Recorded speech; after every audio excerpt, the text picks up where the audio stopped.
சிலம்பு உடைந்ததை பாதுகாப்பு சொல்லுதல். நெடுஞ்செழிய மன்னன் மற்றும் அரசியின் உரையாடல். அரசே, என்ன தேவி?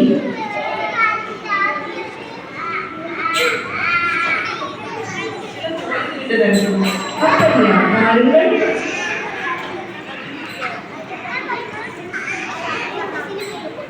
இதற்கு ஏன் இவ்வளவு வாக்குவாதம்?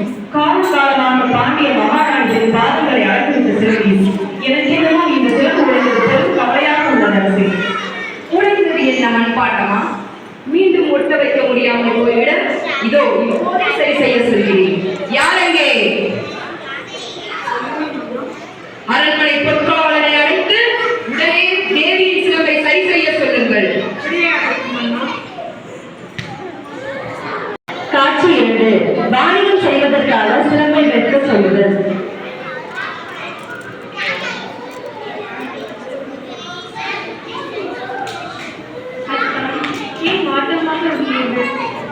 மீண்டும் வாணிகம் செய்ய என்ன வழி என்று யோசிக்கவில்லை.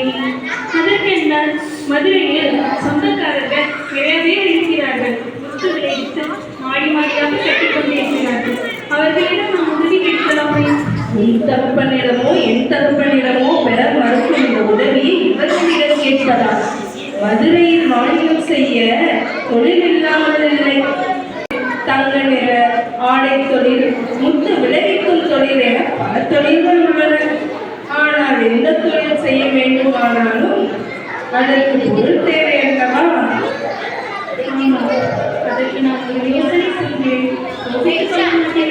சொல்கிறேன். நீங்கள் நமது கல்யாண பரிசாக 5000 பொற்காசுகள் கொடுத்து மாணிக்க சிலம்பு ஒன்று வாங்கி தந்தீர்கள் அல்லவா? அதை விற்று சிலம்பை விற்கவா? ஐயோ, அது என்னால் முடியாது.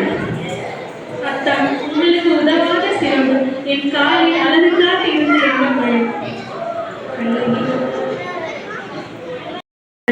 சிலம்பை திருடுதல். வாருங்கள் வாருங்கள், என்ன காரியம்? இன்னொன்று, அரசியின் கால்கள், இதை பழுது பார்த்து தாருங்கள். அரசியின் கால் சிலம்பா? இதை உடனே நாளை பழுது பார்த்து தருகிறேன். ஒரு நிமிடம்.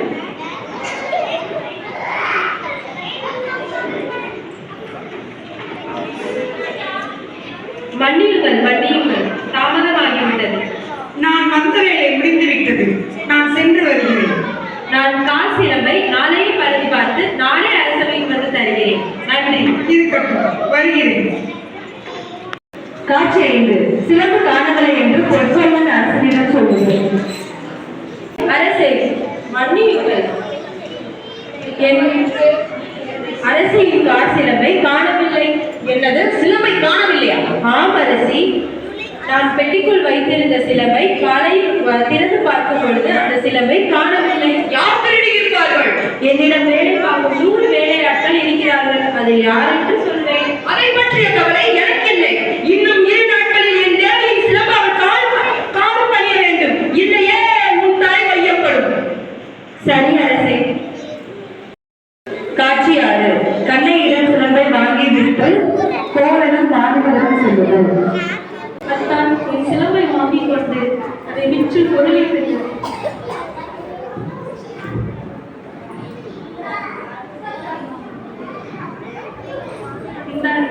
கண்ணகி, 2 சிலம்பையும் வாங்க என் மனம் மறுக்கிறது.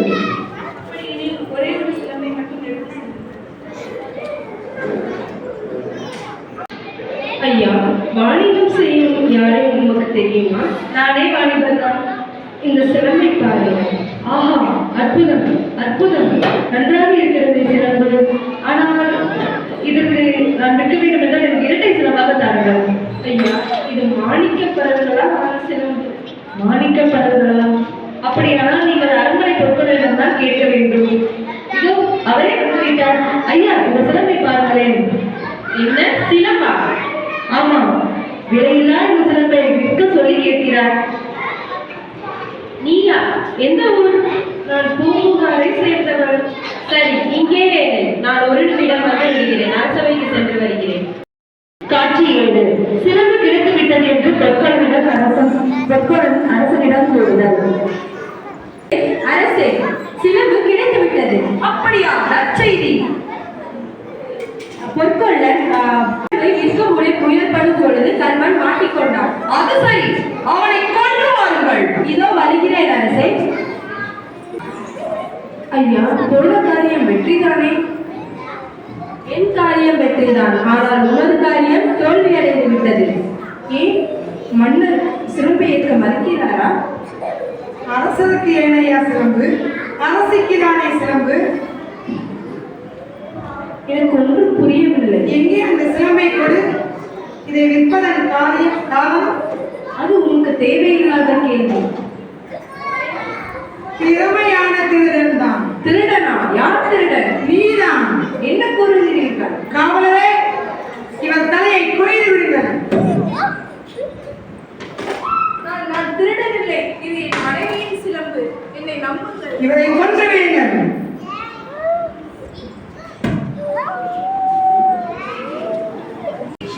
ராஜாதி ராஜ ராஜ கம்பீர ராஜகுல திலக பாண்டிய மன்னன் நெடுஞ்செழியன் வருகிறார் வருகிறார் வருகிறார். என்னது, என் கணவன் கல்வனா? காவலரே, காவலரே, காவிய நீரும் கையில் தடிச்சிலம்புடன் பெண் ஒருத்தி வந்திருக்கிறாள் என்று உன் அரசனிடம் போய் சொல்ல மாட்டீர்களா? விலகுங்கள். யார் அது? வாயில் காவலர்களை மீறி ஆவேசமாக வரும் நீ யார்? ஏரா மன்னா செப்புவதுடையன் எல்லரசு பெண் இமயவியப்ப புல்லுறுப்புன் கண் தீர்த்தோன் என்று ஆவின் கனிமணி நடுநாள் நடுங்க வாயின் கனிமணி நெஞ்சு சுழத்தான் தன் அரும் பெரும் புதல்வனே ஆளியின் படித்தேன் பெரும் பேர் கொண்ட புகார் என்போர் அப்பெரும் புகார் ஒரு சோழ மன்னனே வந்து பொருள் வாங்கும் பெரும் வணிகன் மாசாத்துவானின் மருமகள் கண்ணகி. உன் முறையீடு என்னவோ? முத்து விலகின்ற கடல் சூழ்நிற்கும் கண்டகத்தில் உன்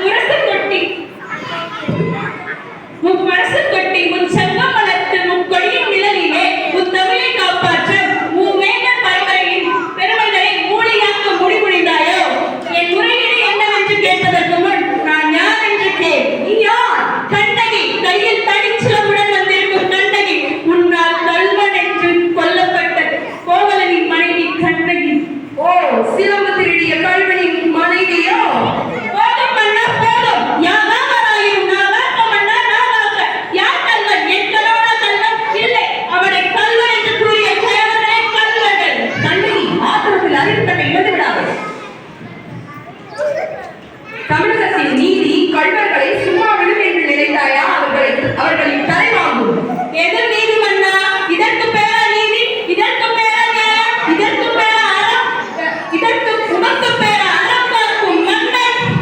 கண்ணகி, நீ கையில் வைத்திருப்பது கோப்பெருந்தேவியின் சிலம்பு. கோப்பெருந்தேவியின் சிலம்பா? கோவலன் தேவியா? கண்ணகியின் சிலம்பு. அதற்கு ஆதாரம்? அதற்கு ஆதாரம் உன் தேவியின் காலில் உள்ள சிலம்புகள் முத்துக்களா மாணிக்கங்களா? அவை முத்துக்கள், கொற்கையின் முத்துக்கள். என்னுடைய சிலம்பு மாணிக்கங்கள். எப்படி நிரூபிப்பாய்? அடையாளம் வேண்டுமா உனக்கு? உன் மீது வழக்குரைக்க வந்தவன்தான் குற்றவாளி நீ. என்ன, குற்றவாளி நானா? நீதான் குற்றவாளி. அதனால் தீர்ப்பளிக்கும் உரிமை உனக்கு இல்லை. இதோ இருக்கிறார்களே ஆன்றோர்கள் சான்றோர்கள், இவர்களே உண்மை அறிந்து தீர்ப்பை அளிக்கட்டும்.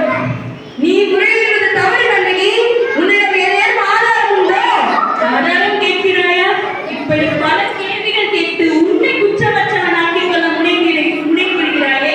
இதே போல் ஒரே ஒரு கேள்வி என் அத்தானே கேட்டிருந்தால் நீதிபதிமா நெஞ்சலே என்ற பேர் உனக்கு வந்து சேர்ந்திருக்கும். என் கணவனும் உயிரும் பறிப்பதற்காக. தேவி, உங்களது சிலம்பை தாருங்கள்.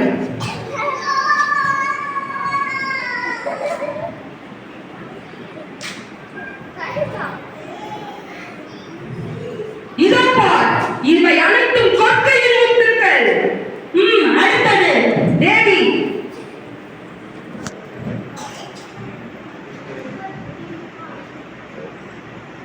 இதோ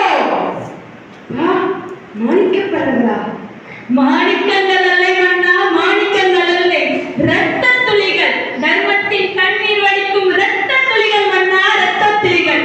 இதோ உனக்கு இன்னும் அடையாளம் வேண்டுமானால் எனது மற்றொரு சிலம்பு. மாணிக்கங்கள், மாணிக்கப்படங்கள், மாணிக்கங்கள் இல்லை. இதோ பாருங்கள் சான்றோர்களே, இதோ பாருங்கள். தலை குடிந்து விட்டதா மன்னா, தலை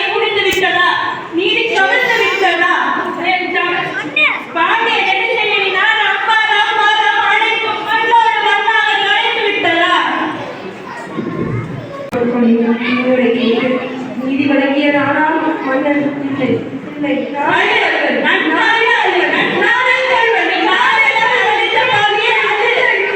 அதன் தவிர நீதி வழங்கிய என் வாழ்வு நிறுவட்டும். சாய்ந்தமும் வெண்கொற்ற மலையை நிமித்த தன்னுயிர் காத்து உயிர் விட்டாயா? இனி என் உயிர் தங்காது.